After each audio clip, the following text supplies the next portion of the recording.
Assalamualaikum warahmatullahi wabarakatuh. Perkenalkan, nama saya Eva Prianti. Saya salah satu mahasiswa dari Perguruan Tinggi SDN Raden Masyiro.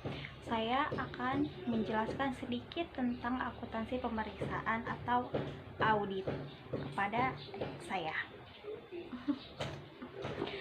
Jadi sebelum membahas ke definisi audit, saya akan menguraikan terlebih dahulu profesi akuntan publik dan mengenai timbulnya perkembangan profesi akuntan publik di suatu negara.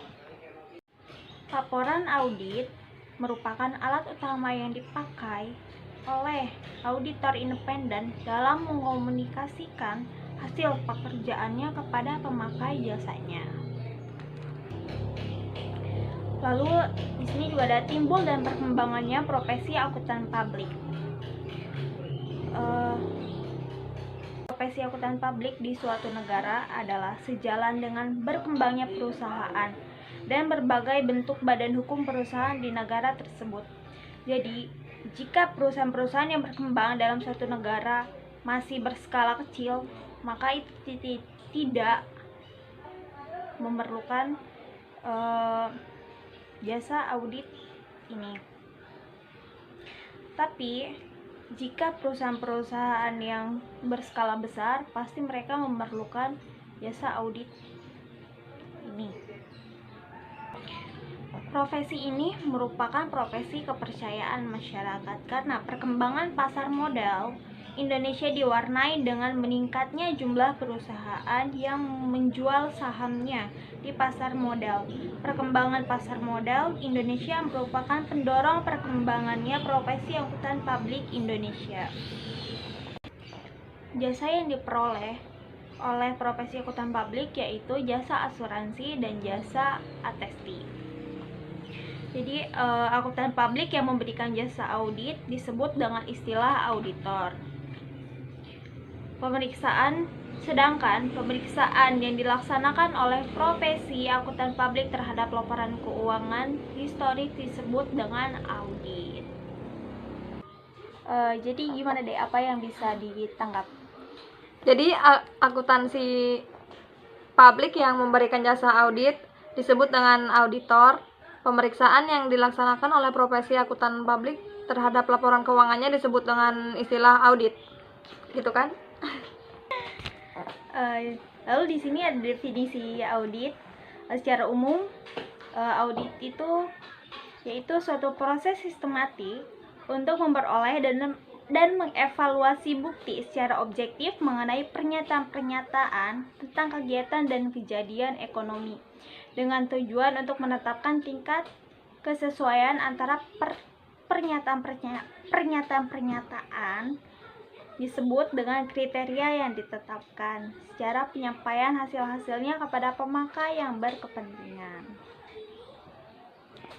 Jadi, kalau audit yang ditinjau dari sudut profesi akuntan publiknya yaitu pemeriksaan secara objektif atas laporan keuangan suatu perusahaan atau organisasi lain dengan tujuan untuk menentukan apakah laporan keuangan tersebut menyajikan secara wajar dalam semua hal yang material, posisi keuangan dan hasil usaha perusahaan atau organisasi tersebut. Jadi gimana? Ada yang mau ditanyain nggak seputar tentang audit ini? Yang tadi sedikit udah dijelaskan. Auditor itu kan punya tugas kan Kak? Ya. Tugasnya apa aja sih? Jadi tugas audit itu merencanakan, mengendalikan, dan juga mencatat setiap pekerjaannya.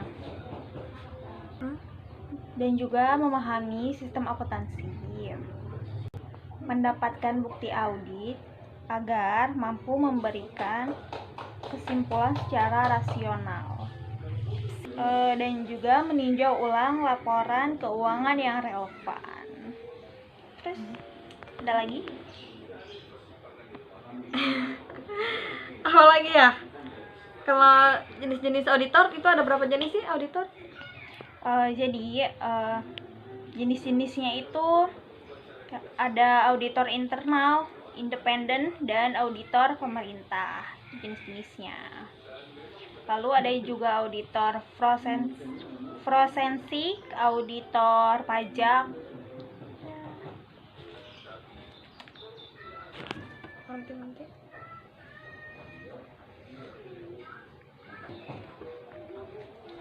Kalau auditor internal itu apa sih, Kak? Auditor internal? Oke, jadi kalau auditor internal itu seorang auditor yang bekerja untuk suatu instansi atau perusahaan. Adapun beberapa tugas dari auditor internal yaitu memeriksa dokumen keuangan internal perusahaan. Namun hanya dalam ruang lingkup yang terbatas.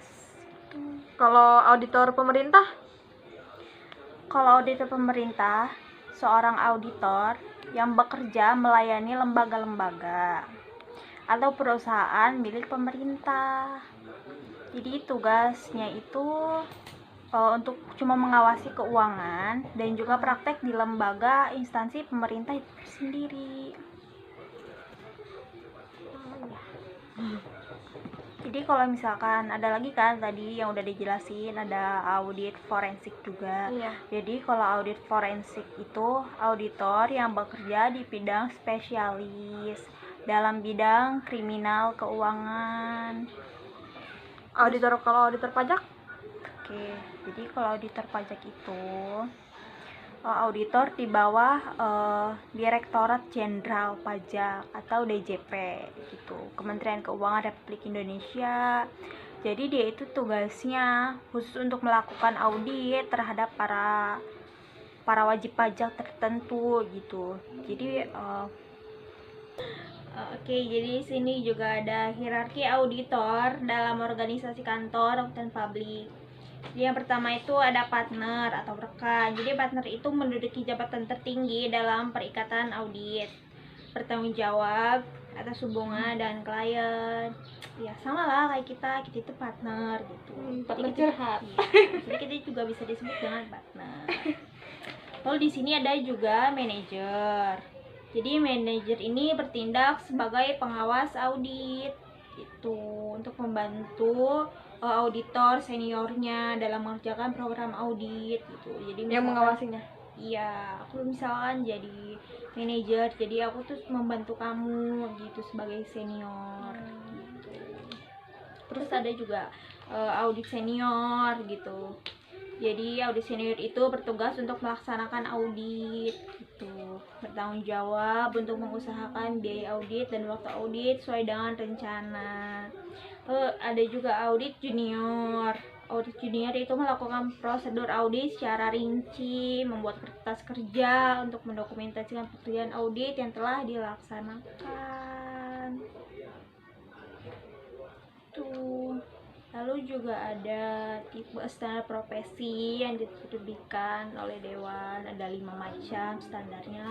Yang pertama standar audit, terus yang kedua standar asersi, yang ketiga standar jasa akuntan dan review, lalu ada standar jasa konsultasi, dan ada standar pengendalian mutu. Ini gimana? Oh, jadi hierarki auditor dalam organisasi kantor akuntan publik itu ada 4. Kayak partner rekan, manajer, auditor junior, sama auditor senior. Ya kan? Udah. Oke. Jadi kan tadi itu udah disebutkan ada tipe standar profesi yang diterbitkan oleh Dewan. Sebelum dipotong dalam pertanyaan kamu yang tadi. Pertanyaan sih, jadi kayak apa ya? Karena waktu tadi bilang Menyanggah. jadi gimana aku yang singkat pas kamu jawab.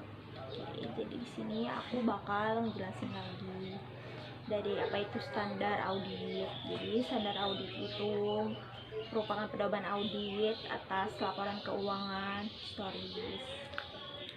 Ada juga standar attesti. Jadi standar attesti ini menerbitkan Kerangka untuk fungsi atesti sebagai jasa akuntan publik yang mencakup tingkat keyakinan tertinggi yang diberikan dalam jasa audit atas laporan keuangan historis maupun tingkat keyakinan yang lebih rendah dalam jasa non-audit. Terus juga ada standar jasa akuntansi dan review kan. Jadi ide itu memberikan kerangka untuk fungsi non atesti bagi jasa akuntan publik yang mencakup jasa akuntansi dan review. Terus ada juga standar jasa konsultasi. Standar jasa konsultasi itu memberikan panduan bagi akuntan publik di dalam penyediaan jasa konsultasi bagi masyarakatnya. Jadi ada standar pengendalian mutu juga, yaitu memberikan panduan bagi kantor akuntan publik di dalam melaksanakan pengendalian mutu yang dihasilkan oleh kantornya dengan mematuhi berbagai standar yang diterbitkan oleh Dewan Standar Profesional Akuntan Publik dan aturan etika kompartemen akuntan publik. Itu jadi ya nah itu doang sih yang bisa jelasin sedikit tentang audit. Oke, mungkin cuma itu yang bisa saya jelaskan kepada adik saya sedikit mengenai tentang audit. Mohon maaf bila terdapat banyak kesalahan. Banyak banget, Kak. Ya, assalamualaikum warahmatullahi wabarakatuh.